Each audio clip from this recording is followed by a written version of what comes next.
having me. Thanks, Miguel.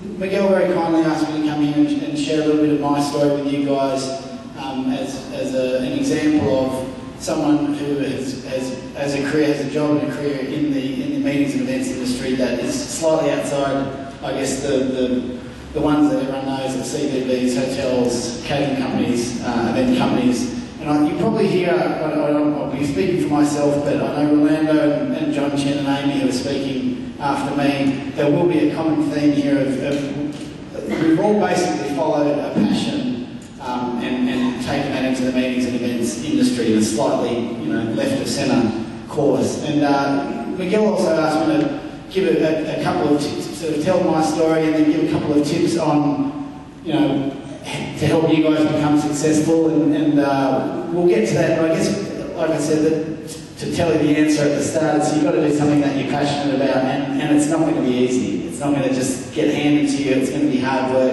and you're going to have to face, some rejection and some disappointments, and it doesn't all just fall in your lap. But if you're doing something that you love, it's a lot more enjoyable than doing something that you don't enjoy. So you've probably heard it before, but it's true. So.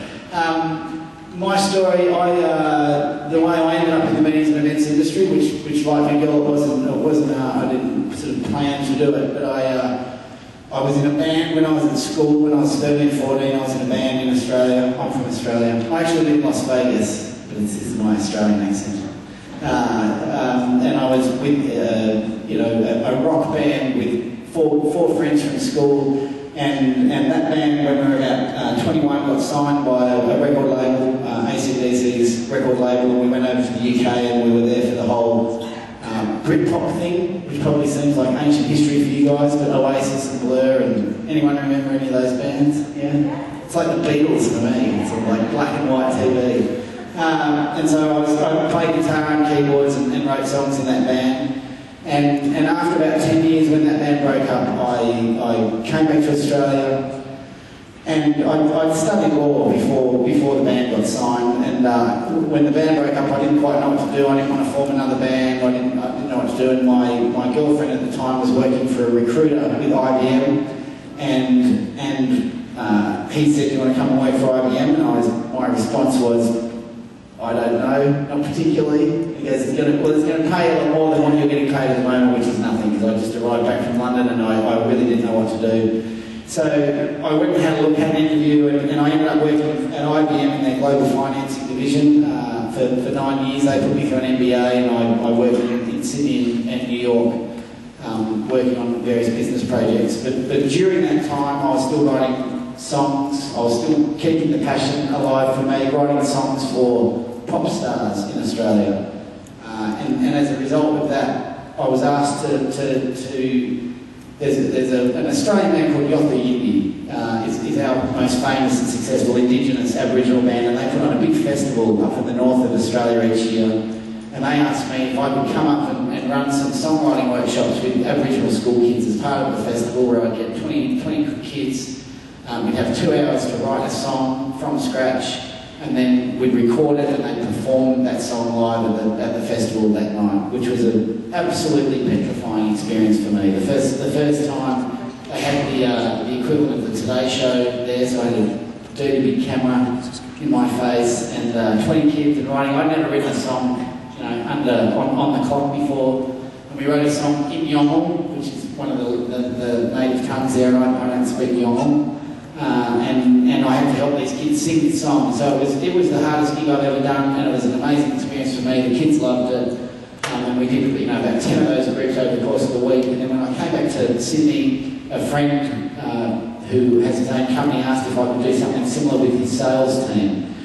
And I've been on some pretty good and some pretty bad team building experiences with IBM. I've been on lots of incentives and general sessions and executive retreats, and so I said, look, I'll take them to a recording studio and we'll see what happens. So I took a group of around 30 sales guys and girls into a recording studio. We wrote a song, an original song using some talent from the group, a guy who played a bit of guitar, and then everyone else wrote the lyrics, and they had a ball, and then a bank asked me to do it, and the next bank asked me to do it, Price Waterhouse asked me to do it, and Virgin asked me to do it. So at that point, it was like, well, I think there might be a business here, so I formed Song Division, And that was coming up to 10 years ago in Sydney, and we now have an office in Sydney, New York, Las Vegas, Amsterdam, London, and we just started in Sao Paulo. We just had our first event in Sao Paulo about 2 weeks ago, all held in Portuguese.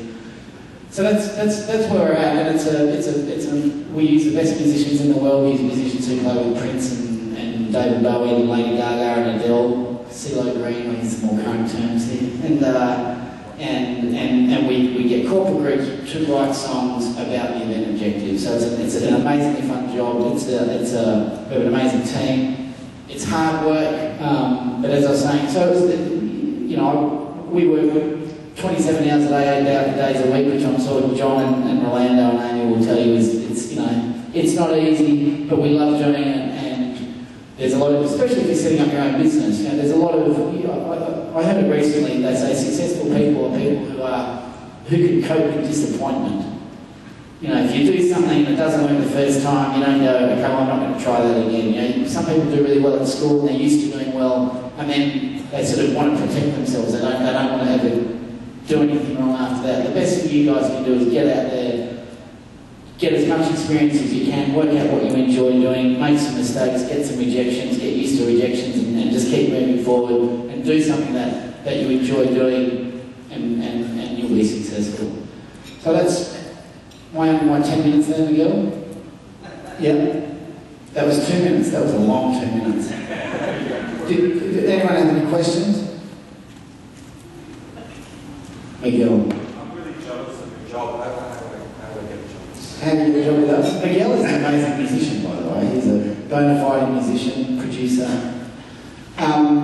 Well, how do we get a job with us? We have a sales representative in the different regions that we work in, and they're full-time employees. All the musicians are top touring and recording session musicians. So if anyone plays with Prince or Lady Gaga, you can get a job with us. And they're not full-time. It's obviously, if they're available, we use them. If they're not, we use someone else. So we're just starting to look into internships. I know Rolando uses internships here in Las Vegas. Who's from Las Vegas? Yeah? So we could, you can come and talk to us if you're interested in internships. It's something we haven't done yet, so we wouldn't be, you'd have to work it out with us. Yeah. Any other questions? Question? Yeah. Just really look at that experiential marketing. Can you talk a bit about that? So a lot of the events that we do are corporate meetings and events, so we'll do, team building events within, say, a 3-day sales kickoff. So Microsoft has a sales kickoff for, all the representatives from around the country or from around the world, and they'll have a 3-day event, big opening general session. We're brought in to kick off the opening general session when they walk in, and then there's a band on stage, and we're always focusing on the objectives of the event. So we'll be playing a song that's about a new drug, if it's Pfizer, and when they're doing team building events, they're writing about their sales targets or a new drug, and then the band plays the party. So that's a lot of work we do as corporate meetings and events. We also do the experiential marketing campaigns that we do. Two quick examples are, because our clients are here on the trade show floor, we did an event with Visit Britain, where Visit Britain is promoting Britain as a destination, and they invited all the leading tour operators in the US, so the CEOs of the leading tour operating organisations that send big travel groups over to the UK. They flew them into New York, and we took them into there was about 30 of them, and we took them into a very famous New York recording studio, and we had a band of guys who played with Aerosmith and David Bowie, and they split them into groups and they wrote songs about what they love about Britain. And that was all filmed, and there was a media team there, and there was a big, then that went out into the market, so it went out into the travel media, and they did a week-long campaign. The first one was, what does David Bowie and the CEO of Trafalgar Tours have in common, as like a teaser, and then they showed little snippets of those CEOs in a recording studio, which is not where you normally expect them to be with the headphones on, and then that all led up to the performance of Got to Go to Britain, Got to Go Now, and it was a campaign because the exchange rate was good, people would get good value for their money, and they had, I think they got 60,000 hits on the website and won an award for it. And we've done similar events with Switzerland Tourism in the UK and in Australia. And we'll do events with, Procter & Gamble if they're doing a shampoo, which is not really in the events world. If there's a new shampoo and they're targeting 15-year-old girls, they'll do a radio competition or online competition as if sending a shot of you with your hairbrush singing your favourite Lady Gaga song, and you can win the chance to write your own song and record it with Lady Gaga's producer in Capitol Studios in LA. So it's not an internal event, it's a marketing campaign. Thanks guys, thanks Miguel, thanks Dave.